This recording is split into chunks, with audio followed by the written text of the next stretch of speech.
So I'm Colton Frost with The Great Escape, and we're doing another interview as an entrepreneur. Me and my friend Eric Lee here, a very awesome guy, known him for quite a few years, and he's gonna tell us how he got started. So how'd you get started, Eric?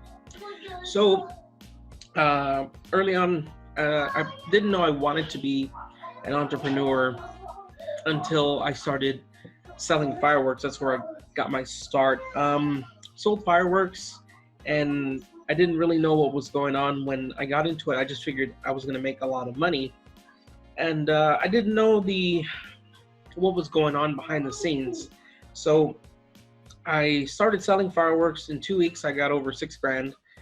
And I didn't know that they were going to take out so much out of what I, made for them. And, I just earned 15% commission. So they took that out, and I ended up with, I think, $800 because they took Wow. taxes and certain fees out and stuff for like fire safety. Excuse me. And it was just, I felt gypped. I felt like I was done wrong and there was an injustice somewhere. So I said, if they can do this, so can I.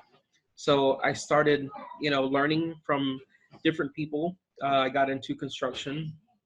I didn't think that was enough, so I went to college. I wanted to become a pastor, actually. Wow. And I set off to instead of becoming a pastor or evangelist, I became an ordained minister out of California. And I graduated from Modesto, California, Universal Life Church with a doctorates in theology. And from there, came back home, found some jobs that needed a speaker, really, and ended up snagging a job from a friend from YouTube. So I started working with them for a while. And before you knew it, I became their developmental manager, strategic developmental manager for about 5.5 years. So that was really good. I didn't know what it paid. I just took the job. So that was something really huge for me, and it gave me a big leg up. So I was getting paid just about as much as the CFO. So Wow. that was pretty interesting. And you were just jumping into that for the experience at that point. Yeah, I really didn't have any experience. Wow, that's crazy. So what are you doing now? That's how you got started. But so that's how I got started, and left that because of some controversy that was happening at the what we know as Google and the YouTube platform that Google hosts as well. And since there was so much controversy and I didn't want to get caught up in it because of some friends that were there, I didn't want to lose those friends. And it wasn't about the money. It was about the principle and about justice, being fair. And I'm a firm believer in being fair in all jobs and just weights. So I quit. I gave them a 2-week notice, and then it ended up being a 2-month notice because they needed me for a while until they found my replacement. Which they did. And, I moved back to San Antonio from San Bruno. I stayed at the college campus that was around Google.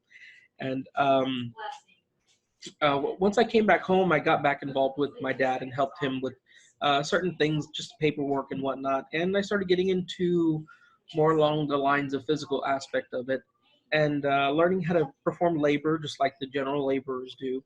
How to talk to people and associate with different, owners, people who had different ideas for structures, which is basically commercially owned structures, property, things like that. People who already own, like, for instance, we worked on the JW Marriott with Mr. JW, and we win those bids by basically courting the owners of these various companies. It's not really along the lines of whining and dining them. It's more along the lines of establishing a relationship. Yeah. And just getting them comfortable with who we are and what we are wanting for them. Because they want that for themselves. They don't want to get gypped. Right. So Of course. Nobody wants that. no. So, and just some background for some of our viewers too is that I actually met you in my 9 to 5, just doing the light, sound, and video production thing, and Yeah. you were doing tiny events, Yes. which was a pretty neat little thing that you're just doing as a side thing, and Yeah. mostly because you had passion for it, from what I remember. I love music.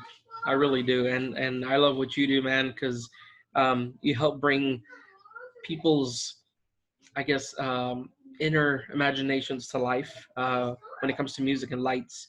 You're part of an entertainment business that everybody wants to be a part of, and nobody ever gets to see behind the scenes, which is what I really love. Since my dad got me into the construction aspect of things, I got to see everything behind closed doors, the deals, what it takes to build something from nothing at all, and to create something so huge. And when it becomes a physical thing, something tangible that you can see and feel and smell, it's so beautiful when you walk into a brand new building that nobody's ever been in, and just kind of take it all in. Like, man, this was a year's worth of work, and nobody's even seen it yet. No, there hasn't been any customers or clients or tenants or anything inside, and it's just something great. So that's That why I sounds like what you do, because you get to be part of that. right. You get to see things before people even see it. So Well, it's funny because even though that is something that I do, my immediate thought, maybe because it's more so construction related, was, whenever you're working on a home project, like putting on a patio or something like that, and yeah, whenever you're done, you get to have a beer and look at all the hard work you've done. But this is absolutely. like amplified by like a million, if it's a giant project that you were able to, be a part of. So, and I've been seeing you everywhere, man. You've been doing iHeartRadio, all kinds of stuff. I'm glad I got to snag this interview because I know you have some other interviews. What's going on with those? You have some other stuff coming up? So this next week, actually tomorrow, I have an interview in Fredericksburg, Texas, with Mhm. Texas Monthly, Yeah. and I get to be interviewed because I was nominated by uh, it's a sister company, Forbes magazine, and they are interviewing like the top 40% entrepreneurs here in the state of Texas, and I qualified as number 16. So that was pretty cool, and I just I haven't been interviewed too much lately because I mean I didn't know I was doing too many good things, but I guess when you do a lot of things, you kind of get noticed. Right. And I've You been know, seeing you everywhere. yeah, I went with iHeartRadio, like you mentioned. A friend of mine who is one of the, she's not a CFO, she is a executive director of some sort. And sorry, Callie, if you're watching this, but she is one of the regional directors here in the state of Texas, and she's really big. You see all those big concerts that happen around the United States. She's part of that. So Right. Right. she kind of noticed me as well through other friends and got me on interviews with certain celebrities here and there. And it's just been a hobby of mine to partake in the entertainment field. And I think that's something I want to get into, especially invest into as an angel investor as well. So that's really exciting. Yeah. You've been Um, doing video recordings with Foam Glow. That is the right name, right? Is it? yeah, Phone Glow. Okay. Foam Glow. And Yeah. then there's also been just some other YouTube videos and stuff you've been helping out in, just kind Yes. of So, diversifying. yes. So I've been taking part in YouTube as well. Even though working with them for so long, uh, never understood the the dynamic part of it, especially getting into the recording aspect. I didn't know how to work a camera, anything of that sort. And it's been I've met some people along the way, and they've asked me to help out with their journey in recording and acting, which I'd never really done before. Um, but getting into that is really exciting, and I think it's become more of a passion now because I like getting into the acting aspect of things and performing and talking in front of people and being able to communicate with people that are way above my pay grade.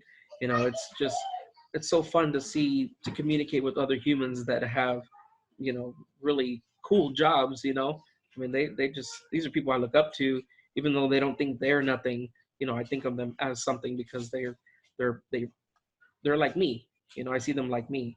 You know, they're creators.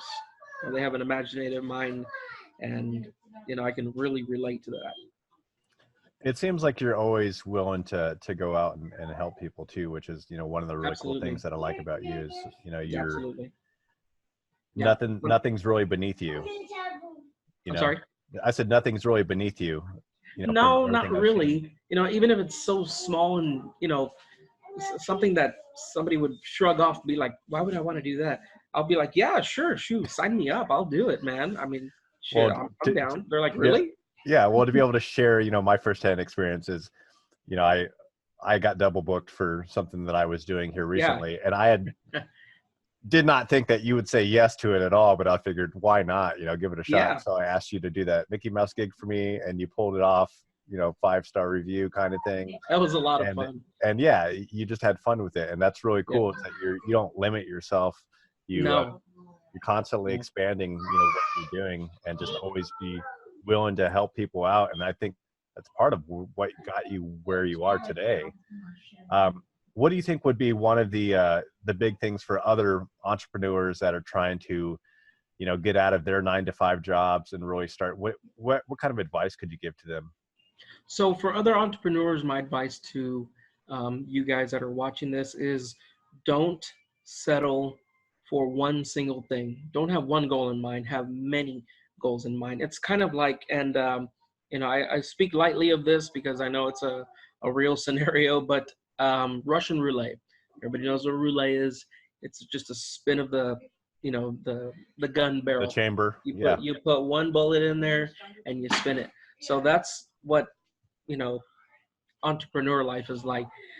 You don't know when something is going to take off. One of your ideas could be the actual chamber that has the bullet in it to make the shot. You only got one. You could make thousands of mistakes, you know, but you only have to be right once. right. You only have to be right once to make a difference, to just make something huge. I mean, you know that kid Mark Zuckerberg, you know, making Facebook a huge thing when it was nothing, you know, and Right, look at him right. now, he's, you know, Back when we were all multi-billion. on, we were back on MySpace at the time, right? Exactly, MySpace was the We were thing. friends with Tom. Yeah, yeah, sure were. But yeah, I mean, my advice to them is, you know, just don't keep your eye on the prize.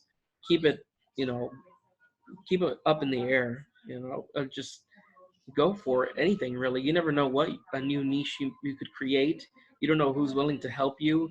You don't know who you're willing to help. Anybody could cross your path and, you know, turn you on to something you never knew you had an interest in.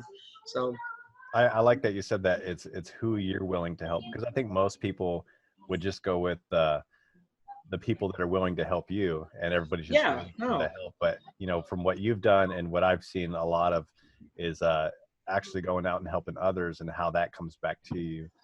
Um, like the example you're giving, it reminded me of the, don't put all your eggs in one basket kind of thing. exactly.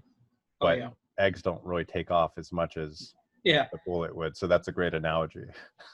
yeah. I mean, you never know when one of your ideas is gonna fire off, and it could be the dumbest idea you think of. You know, I mean, who'd have thought we need, you know, something that keeps us all connected? You know, we Mhm. had pagers and cell phones that barely worked.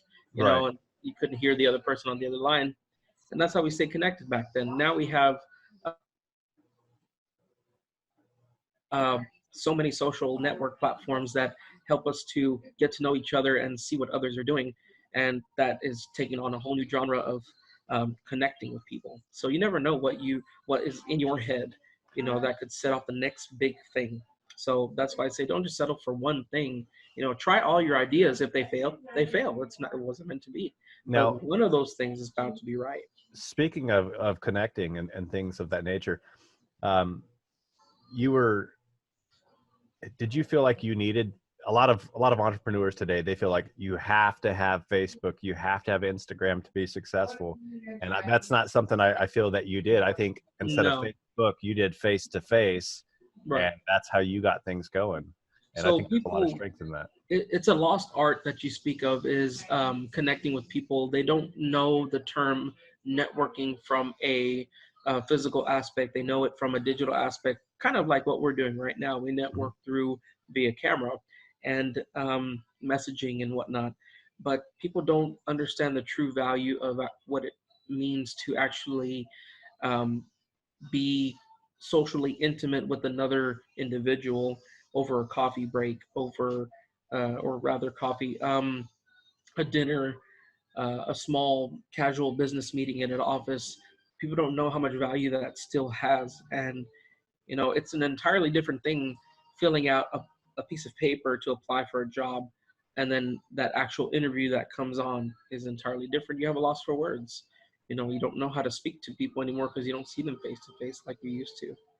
So that's very important. It is a lost art. That's why I love talking to people on one-on-one. I love meeting with people. Now I like interviewing people. It's a lot of fun, and people really need to pick up where we left off a few, like a decade ago. To actually meet with people and stay off of social media for a good while. But my advice to a lot of the entrepreneurs that you think that social network is the next big thing, it is when it comes to networking and advertising, you know, via internet, Mhm. and Mhm. webinars and whatnot. But it's an entirely different thing when you have to meet these people up close, because it can take on a whole different thing. Yeah, I mean, people definitely treat each other entirely different when they're speaking on social media and Most stuff too. definitely. So taking that into account, you have to understand the difference of communication quality that you can have just even talking to other people face to face in the Yeah. beginning. Yeah. Hmm. So when did you actually get started? How long ago was that? So I got my first big hit in 2006. Hmm. Started doing um, I started doing construction and learning things here and there, like I said, from my dad. And as I was going to school and learning, about theology and going to work and doing little things here and there, I got my big start from my dad telling me to take a big chance and using what I had, which was capital. He was talking about capital. Right. Using what I had and investing in friends and family that had ideas, or investing in smaller companies that needed a leg up, that I should go with my gut, um, take our CPA with me, and discuss how we would go about generating cash flow from these people that wanted to, or that needed an investment or needed capital. Right. So I took a big start on what were these places called? They used to be really big, Quiznos. Hmm. So one of these Indian guys wanted to open up Quiznos. I took a chance, even though the market was dying and you very rarely see a Quiznos anymore. Um, I took a chance, and next thing you know, it hit really big, and I got a big return.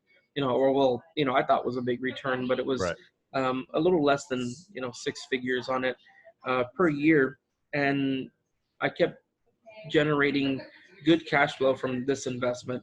Right. Right. And I utilized that capital on the next big project, and the next big project, and the next big project. Next thing you know, my dad is letting me take over certain projects that needed funding that he didn't want to take part of because he didn't see it as worthy of, I guess, his hands or his supervision. So in retrospect, he wanted me to take over those smaller projects because Right. he's not used to, any project that's less than $1 million.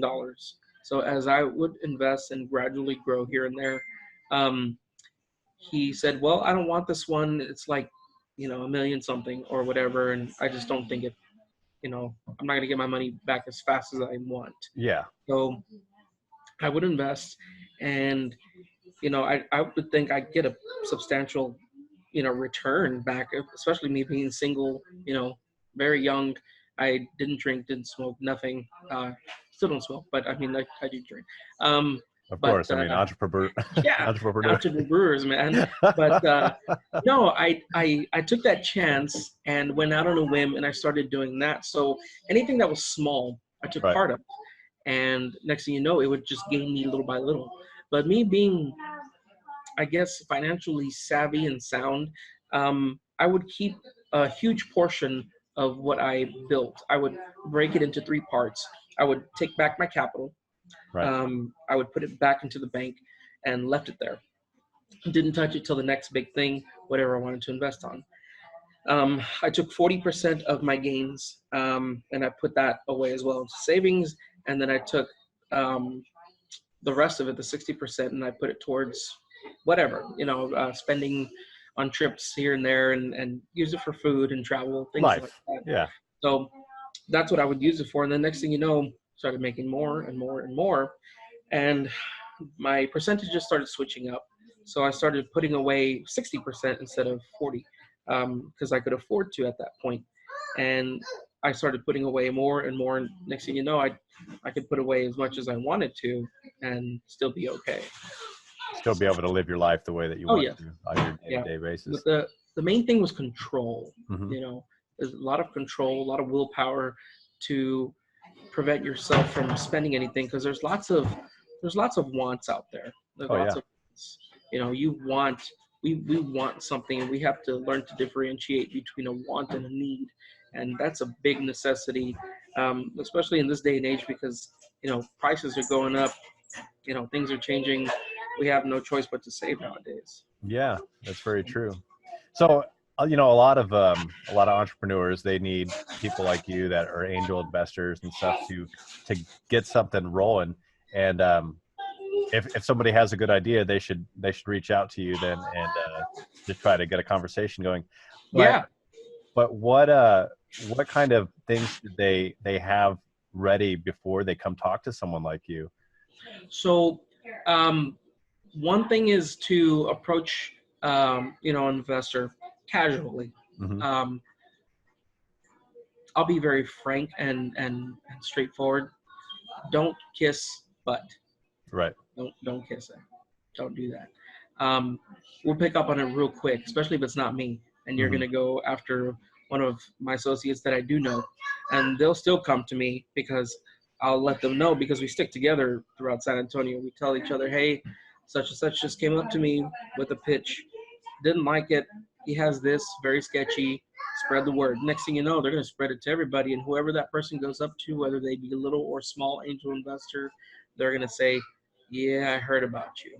Right. So the main thing is just to be honest, straightforward, be cool, be casual, invite the guy out for beer or wine or coffee. Just Yeah. be cool, Whatever. guy or girl. Just be completely Be upfront and yourself. honest with them. I got this idea. Tell me if it's dumb or not. You know. Also, be prepared. Do your homework, because more than likely that angel investor will have not a clue what you're talking about, and especially if it's not their niche. And do your homework about angel investors too.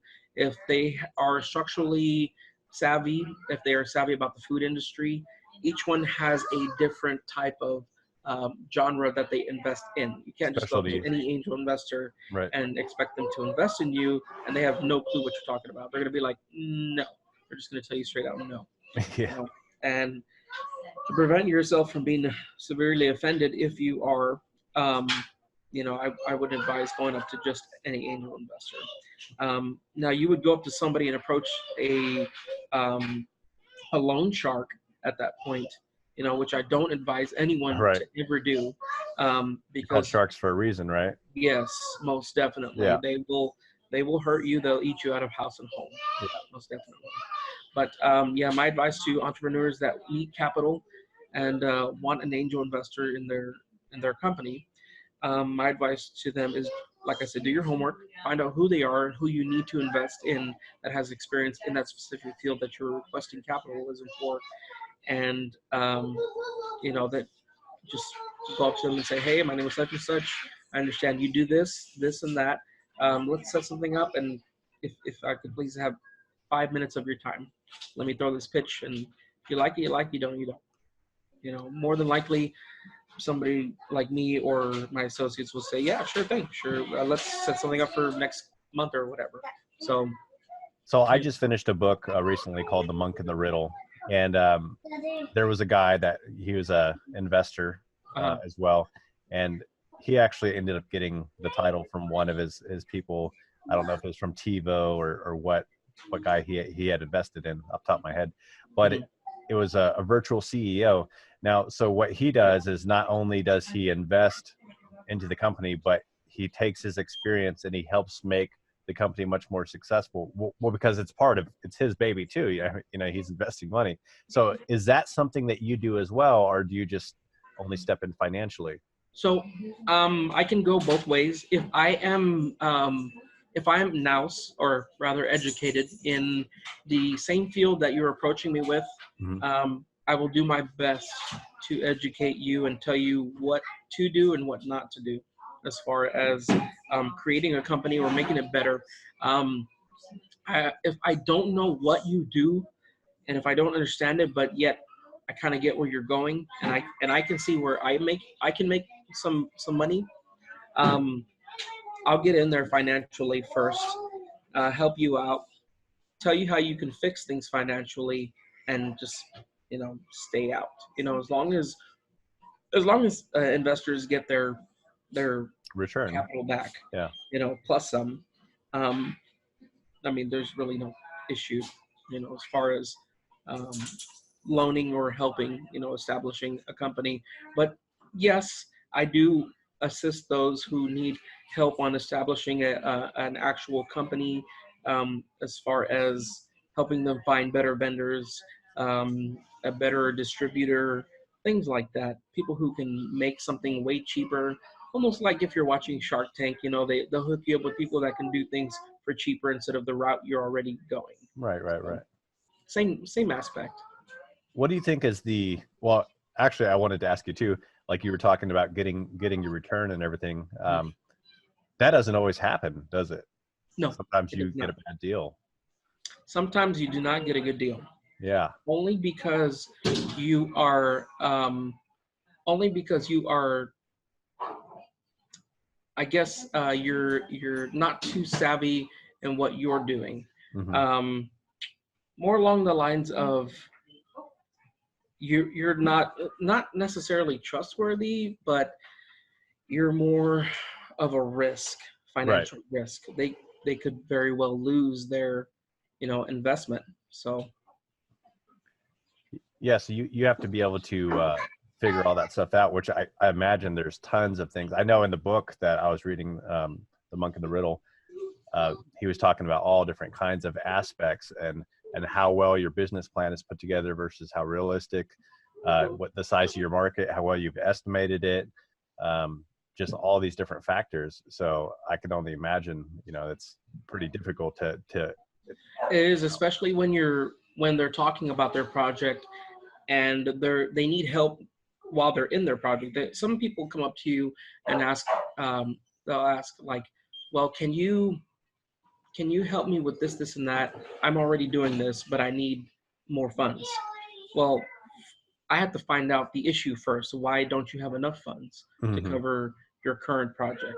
Right. So I'll get into their finances. I'll have CPA look after them, and we'll find the issue. And sometimes the issue is pretty severe to where they underbid, like severely underbid, like they're Right. short, $500,000 or whatever. And that shows me right there that they cannot be financially trusted. So they're more of a risk. And if they're willing to take another risk by borrowing or asking for any type of capital, then the interest rate isn't going to be very pretty. It's going to be pretty darn high, Right. especially if they're asking for more. So they could be losing out, and I'm pretty straightforward with them.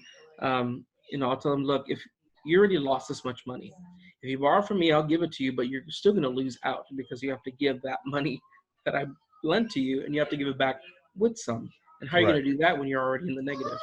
Right. Well, it It's doesn't not a make good. sense. And promises are that they're a dime a dozen.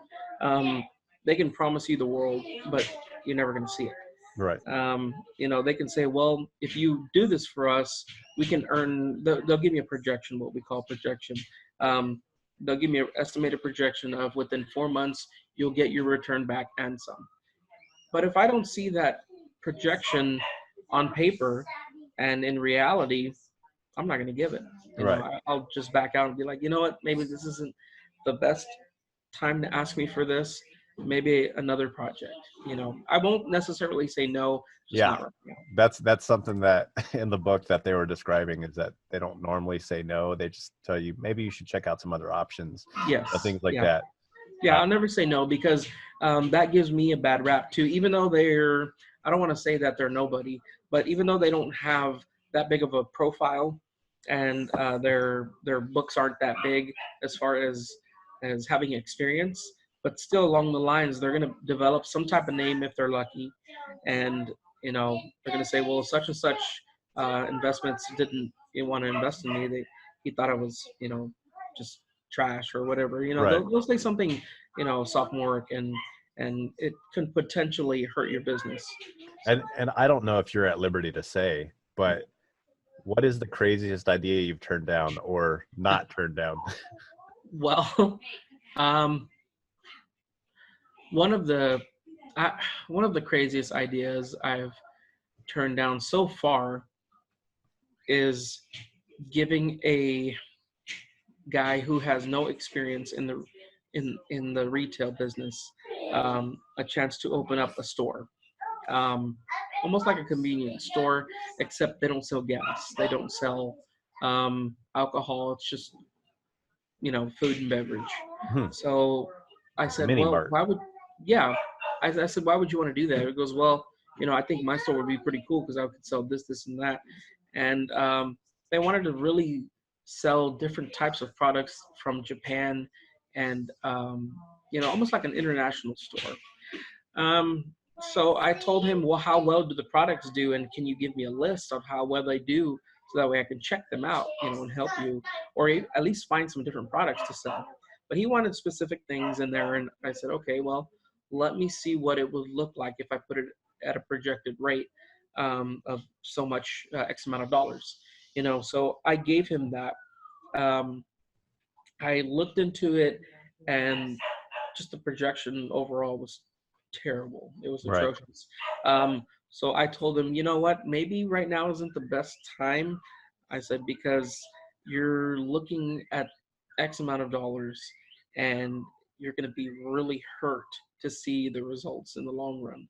So I said, you're gonna end up going broke within at least 2 months.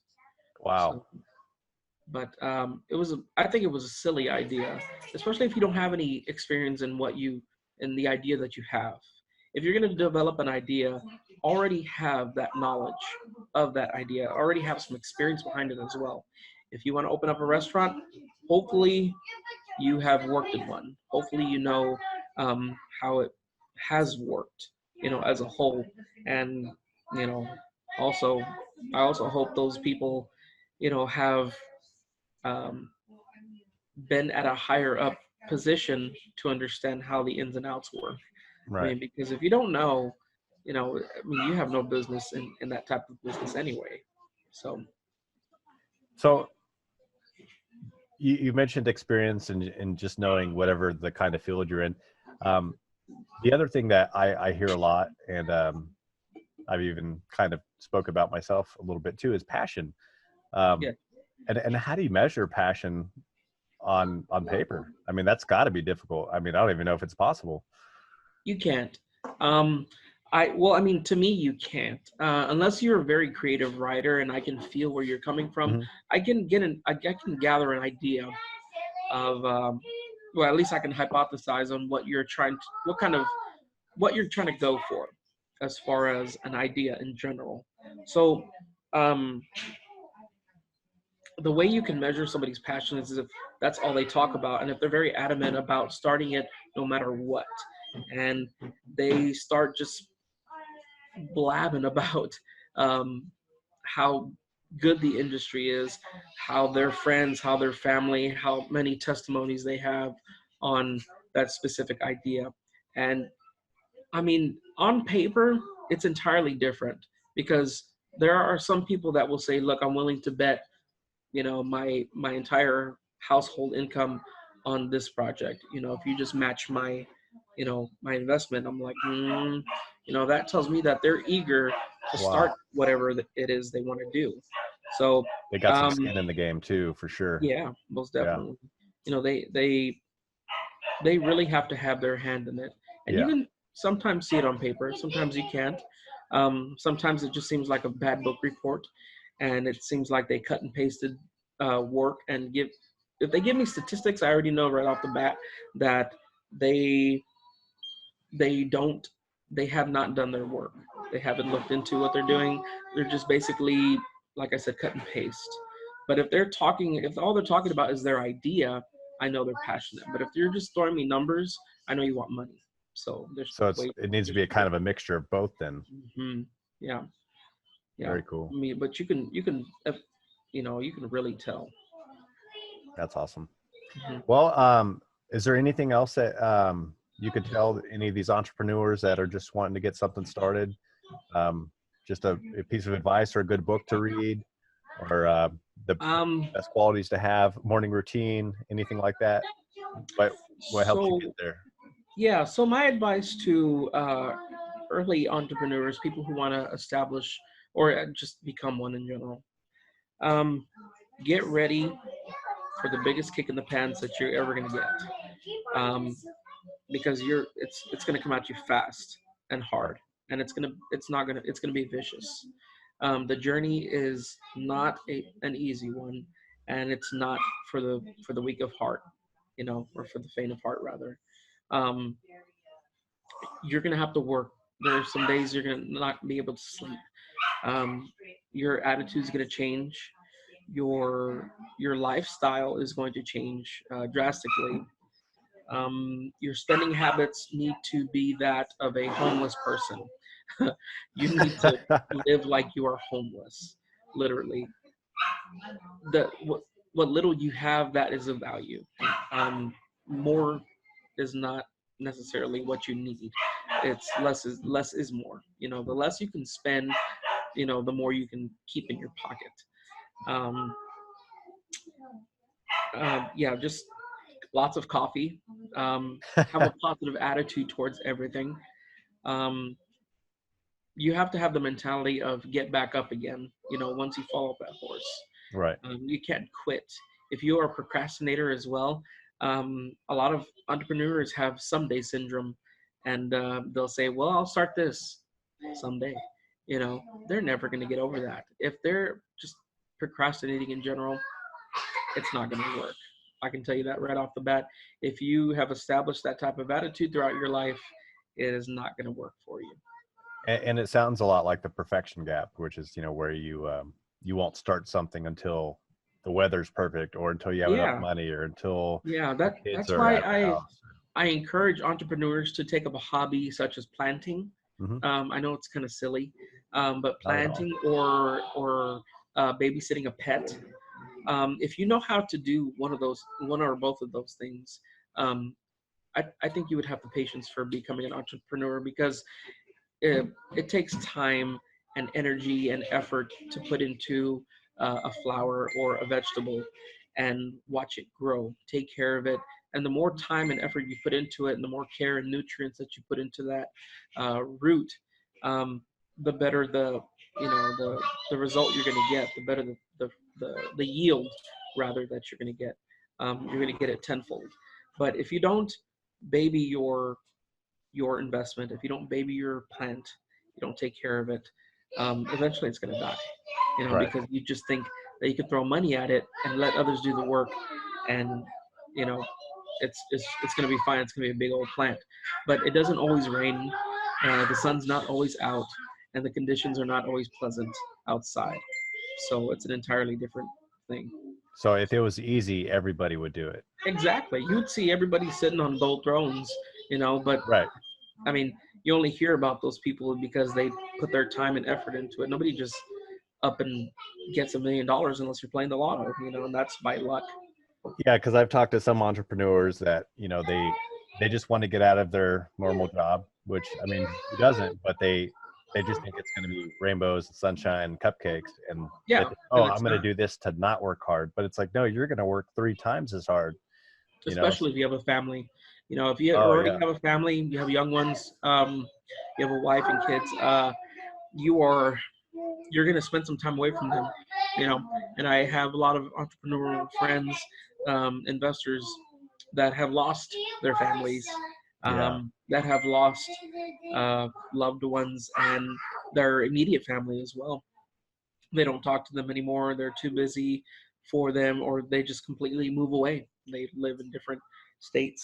So, you know, Wow. sometimes it can be pretty vicious. Talking about having skin in the game. Yeah, no, Yeah, most that's definitely. a lot. Well, I really appreciate your time. You sound definitely like Yeah, you're busy, and I'll let you get back to. But you know, again, I appreciate you you coming on and sharing with thanks for me and having me on everybody here, man. else. Appreciate it, Yeah, Colton. absolutely. And everybody, this is Eric Lee, good friend of mine. I'm glad that he came on. And until next time, we'll talk to you soon. Yeah, All right. we'll see ya.